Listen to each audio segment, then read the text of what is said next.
எப்போலாம் நீங்களாம் ஆர்டிஸ்ட்லாம் வந்து டைரக்டர்கிட்ட கதையை கேட்டிங்களோ, எழுத்தாளர்கிட்ட கதையை கேட்டிங்களோ, அது வரைக்கும் தமிழ் சினிமா நல்லா இருந்துகிட்டே இருந்தது. என்றைக்கு மேனேஜரோ இல்லை உங்களோட பிஏக்களோ கதையை கேட்டு அவன்லாம் விளங்காதவன் தான் அங்கே வந்து உட்காந்துருப்பான். எங்கள் சினிமா துறையில் தோற்றவன் தான் அங்கே வந்து உட்காந்துருப்பான்.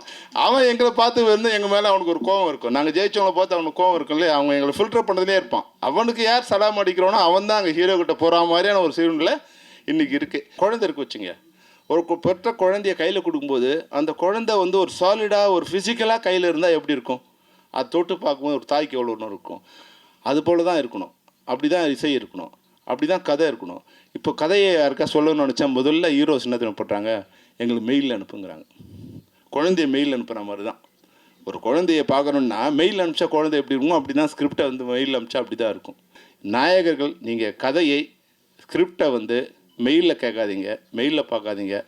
டைரக்டர்கிட்டையோ ரைட்டர்கிட்டையோ நேரடியாக உங்கள் கதையை கேளுங்க தான் இந்த ஜின் மூலமாக நான் உங்களுக்கு சொல்ல வர வேண்டுகோள். இந்த வேண்டுகோளை நீங்கள் தயவுசெய்து ஏற்றுக்கணும்.